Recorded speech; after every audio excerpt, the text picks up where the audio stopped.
Jeff Gibson is the reluctant frontman for a group of like-minded farmers in Kent calling themselves Fairness for Farmers. British farmers can't compete with cheap foreign imports, and we're going to be left in a situation where we cannot feed the British public. He was behind the wheel of one of the 30 tractors that headed to the port of Dover en masse in their massies a week ago.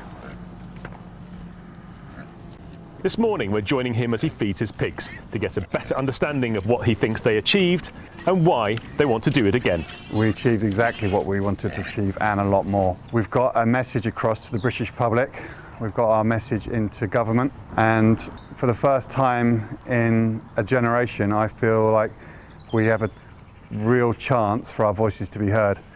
As an industry, we can no longer keep sitting back complaining about how bad things are and then not expecting something to change.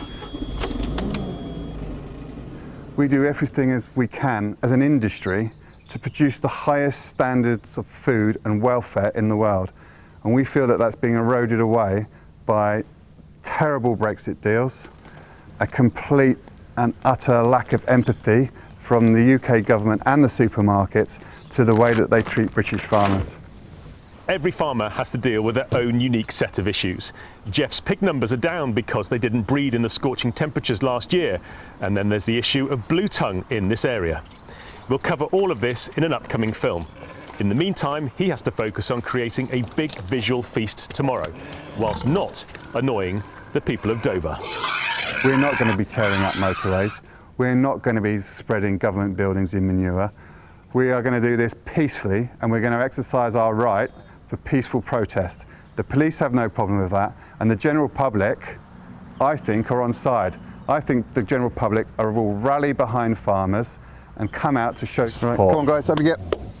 There's plenty of debate on farming social media sites and WhatsApp groups about whether protesting is a good thing.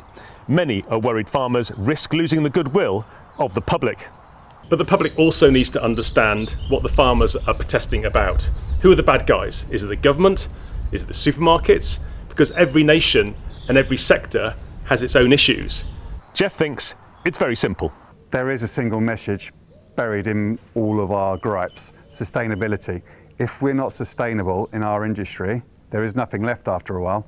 If we can't make a small profit to invest into the future of our businesses, there is nothing left. After we wrapped up, Jeff was heading off to meet the new chairman of the NFU, and he reported back it was a very positive conversation. He also heard that Tesco's in Whitfield near Dover has agreed for half of their car park to be given over to the tractors. It could be the start of something.